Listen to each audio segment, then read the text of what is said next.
Hi there, my name is Ethan Richter. I work for the Illinois Student Assistance Commission. I am based out of the Highland Community College District in Northwestern Illinois. My name is Ellen, and I also work for the Illinois Student Assistance Commission. I'm based in the Truman City College District in the city of Chicago.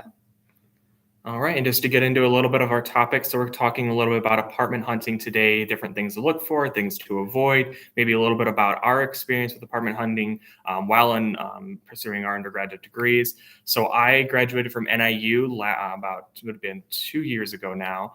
And so I only looked for an apartment my last year. The other 2 years were COVID years, and I just didn't have a need to look for one before then. There's a lot of things to look for when looking for an apartment, but I feel like a lot of my experience was more steered towards finding an alternative to a dorm. So I didn't really want to deal with looking for furniture. I didn't want to deal with having to deal with paying for utilities. There's a lot of things to look for in your experience. Nice. I went to North Park University in the city, and I graduated May of 2022. I lived on campus all 4 years because most of the students who lived on campus during undergrad decided to live on campus. There was a lot of apartments available, and it was nice. They had a lot of options for like a single apartment, a two-person, and then up to like 5 people. And then there were also houses that the school owned that you could rent out to, I think, about like 7 students. So all of those were like applied for through the housing department. And we got to like choose our roommates, at least for the apartments, if you wanted. And so I lived with the same 2 people my junior and senior year, but didn't end up having to look for like off-campus apartments until after I graduated. All right. Well, now we're just going to go over a few different things to start looking for when you start searching for an apartment, different things that might be of value to you, and different characteristics of those apartments that you might want to consider. The first thing is really the proximity of that apartment, that house, in relation to the campus that you're on. In my experience, NIU, I was within about half a mile, quarter of a mile of the campus. So it was really nice to be able to walk to campus, but you may be in a situation where that apartment or rental property may be a significant distance away, and you might have to consider other factors like how to travel to that, travel to campus on a daily basis, potentially, depending on where you're at. I was at NIU. Winters can be fairly harsh, so you do have to consider potentially the long treks you might have to make during those times, even in the times of the year when it's not terrible. So potentially you might have to consider having a vehicle to get to and from school, having to pay for a parking pass potentially on campus. Even though you're living off campus, you may still need an on-campus parking pass. So things to consider just like that. And then another thing is ultimately figuring out what your budget is and what you're able to put towards an apartment or rental. Like that. So basically, when I went into college, or when I went into looking for an apartment, I was really looking for more of a cheaper option than a dorm, but not necessarily the cheapest option when I went and looked out, because I really wasn't prepared to go out and buy my own furniture. I wasn't prepared to handle the utilities on my own. So I kind of looked for an option that had utilities included, had potentially like partial furnishing and that sort of stuff, just because it made the process a little bit more simple. Yeah, and something to consider too is if like students that go to your university have like lived in all of like the same apartment buildings or even like houses before, there might be like Facebook groups that you could join and look into to see what apartments or even like houses are available to rent for the next year. Sometimes people post about just needing like one additional roommate for a situation, and that does really vary from school to school. You know, like bigger state school like NIU might have more of a system set up for that versus like North Park, where I went, has a lot smaller of like a student population. But yeah, you can look into like Facebook groups or even ask around. If you know like an upperclassman, you can maybe ask some questions there about what their housing situation was like and what that process looks like. I know for me, you can ask like the housing department so many questions, but it's always nice to ask other students that actually lived that experience. So finding ways to ask them questions and just learn about the process through them might also be really helpful.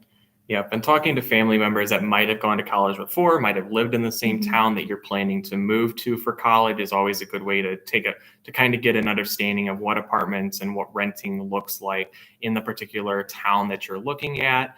Another thing when you're looking at finances, do you have to prepare a security deposit for this for the apartment that you're looking at? Some will ask for deposit like a traditional apartment. Some will ask for a cosigner, so most likely your parents potentially.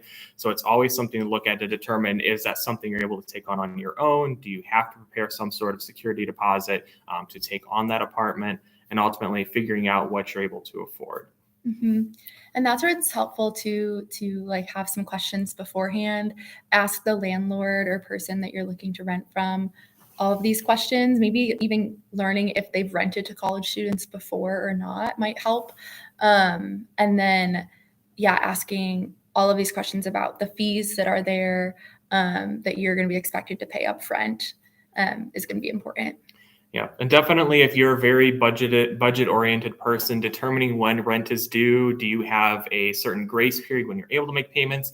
I believe the apartment I was at my senior year at NIU, I was able to pay between the 1st and the 5th of each month. Mhm. So just determining when you're able to make those payments, if you know you get paid on a particular day of the month, you may have to look at that and make sure that that's something that lines up with your own budgeting, and ultimately making sure that you're able to pay regularly on between those dates. Another thing to look at is utilities. What are they including? Is there something you do have to pay on your own? Your water bill, your electric bill, potentially cable or internet, if that's something you need, which most college students are going to need in some way or another. And is there and would you prefer to find something that is all inclusive? Like the apartment that I had, there was no everything was in the rent, so the rent contained the rent for the apartment and all utilities as well. So if that's a convenience you're looking for, that might be something you might look for. But it's also, you're potentially going to pay more for an all inclusive experience like that potentially, and it may not make it as much of a competitive option compared to going into a dorm and things like that. Yeah, along with that too, looking at the amenities that are offered with that apartment. Similarly, looking into if there's laundry in the building, or if you're gonna have to go to a laundromat and do your laundry, or if it's even like in the actual apartment, like in unit, or if it's in the basement and you have to pay a little bit. That's something to consider, and how much of a priority is that for you. Other amenities might be like a dishwasher, central air, and like AC, and what that situation is, especially in like August and September. It gets very hot, and the dorms, at least my dorm buildings, didn't have AC, so it was a little miserable for a month or two. So you might start to prioritize that by junior or senior year, in your living situation. And then even the like parking situation as well around the apartment. Just thinking about those priorities that you have and what's like a deal breaker for you, or things you really want, versus maybe settling or not having in one apartment but looking for in the future. Yeah, and a lot of those amenities are things you really have to weigh the things that you value, the things you're going to use most often. I remember looking at the apartment that I ended up taking at NIU. It had a fitness center, so I thought that was a great idea, but it really wasn't something I was using on a daily basis. I don't really think I got the value out of it that I thought I would, but ultimately that may make a bigger impact for other students. So that may be something to look for as well. Mhm. Other things to look at potentially, are there any fees outside of just your rent, potentially utilities you do have to pay for? So things like a parking pass, a lot of places are going to charge for a parking pass that you do have to pay usually on a yearly basis, depending on the apartment you're looking at. And do they charge? Do they fine you if you don't have a parking pass? Do they charge you extra if you say you lose your parking pass, you might have to pay extra for another one, and things like that. Um, and what else?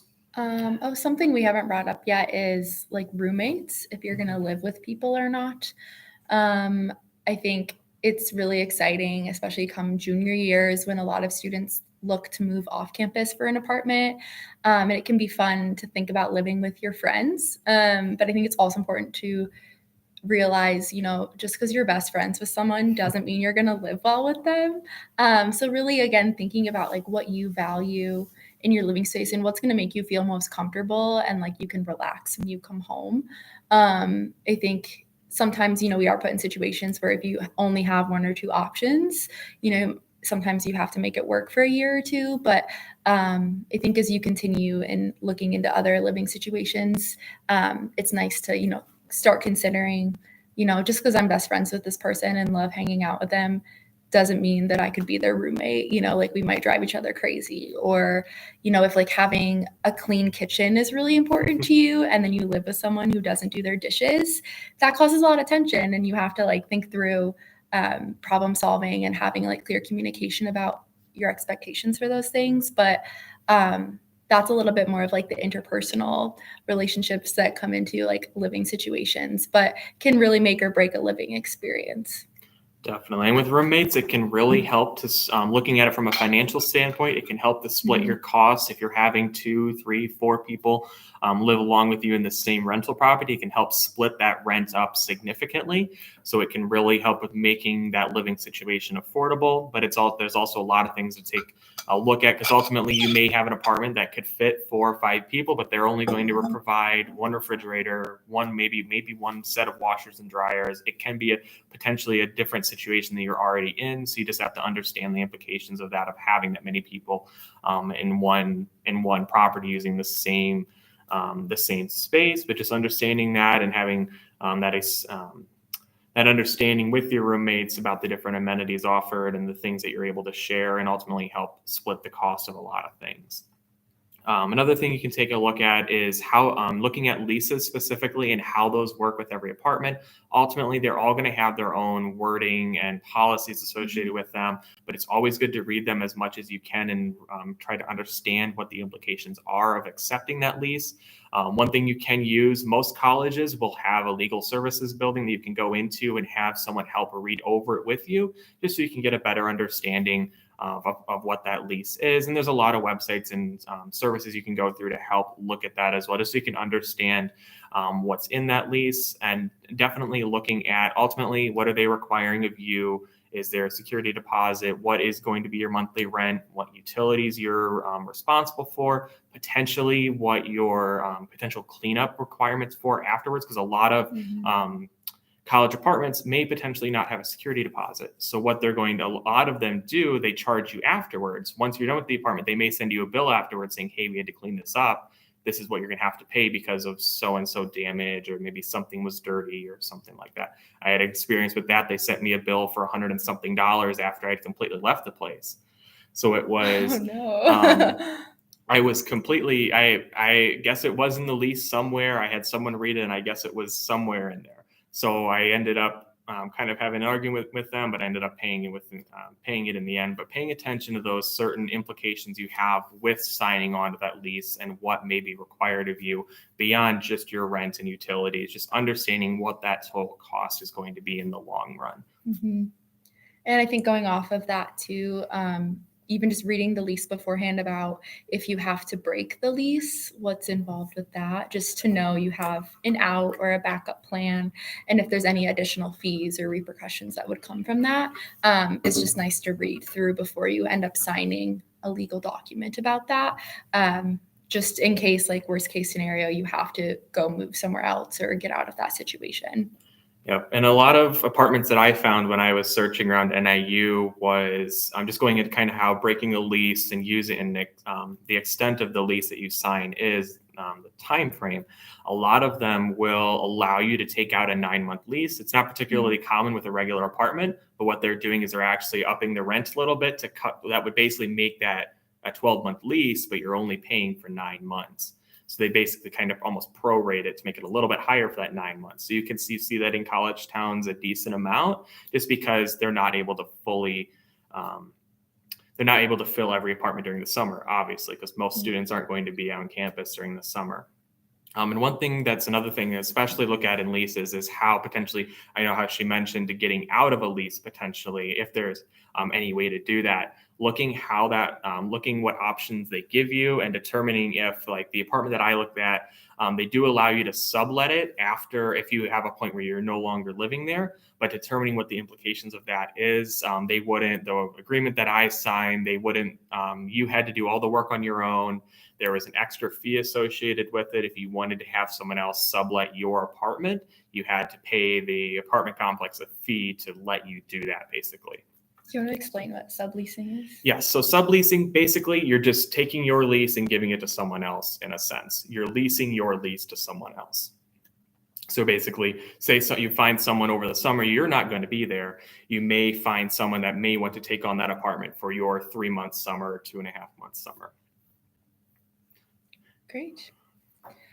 I'm trying to think if there's any other topics we haven't covered. Oh, in general, just there's a lot of questions obviously that come up with housing in college and finding apartments. So your like housing department on campus is a resource for you. Your RA, if you live in the dorms, is like an upperclassman that lives on your floor and is kind of supervising. But they're a great resource. Asking your friends like what they're finding out is really helpful. And again, if you know any like family members that lived in that area before or like other upperclassmen, just asking around, getting information before you start signing paperwork would be really important. So just know that there's a lot of resources on your college campus that can help you with this decision. Definitely. They're a great resource if you're not really able to get answers out of the apartment complex you're working with and things like that. So it's always a great resource, especially if you have questions regarding certain things, especially one thing like maintenance and security. It's a big thing about apartments. You're going to get a lot of questions from your parents potentially about where you're going. Are you going to be safe at the apartment you're at? So it's always a good thing to check with the landlord, with the apartment complex you're looking at potentially visiting or touring. So discussing with them how security works. Do you have a key to get in? Is it like a passcode, like a security code to get in? Do they just use traditional keys, metal keys? So it's always something to take a look at because those can always become an issue, especially if you get to the point where you get locked out of your apartment. How do they handle that? Do they charge you extra? Do they charge you to have someone come out and let you in? Do they charge you extra for other things like that? And then another thing is maintenance. How do they handle that? When do they handle that? In my situation, they didn't really allow for any sort of emergency maintenance things. So you had to call them between 8 a.m. and 5 p.m. So it's always good to pay attention to that. That may not be something you see in the lease, but that's something you can find through their website, maybe potentially reviews of that apartment complex, or maybe other people that might have lived there in the past. But just understanding how maintenance works, how you put requests in, how services work at that. They may schedule appointments. They may just show up when you call. They may, and other things like that. Yeah. I don't think I have any more info to share. Do you have any? I don't have too much else. I know we talked about before, but how kind of the long-term effects of your lease. How does move in and how does move out work? When are you required to move in, but on a certain date, or do you have a date that you're required to move in? Do you have a date you're required to move out? Are there certain requirements for move in and move out? Like for move in, I had my apartment required us to, if we wanted to ensure that we weren't charged for things later on, we had to go in and take pictures of issues we found with our apartment. And they used that as documentation of that next summer when we ended up leaving. They used that as the basis for any damages or dirt or uncleanliness they found. That was their basis of charging us later on.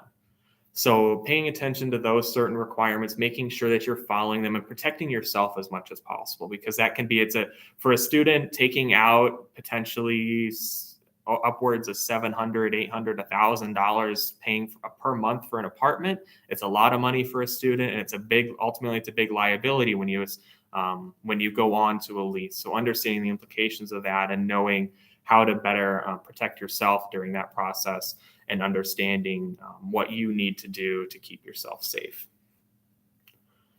All right. And just kind of the last thing, ultimately, convenience is not always the best option for apartments. It can be a great thing in certain situations. If there's something you value, it's great to take a look at and see if that's something you can fit into your budget. But do consider amenities you regularly use and make sure that they're going to add value to you taking a lease out at that particular apartment. Yes.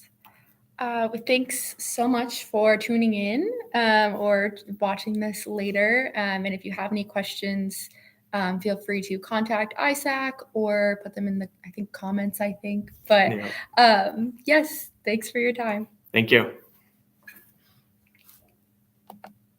Uh-oh.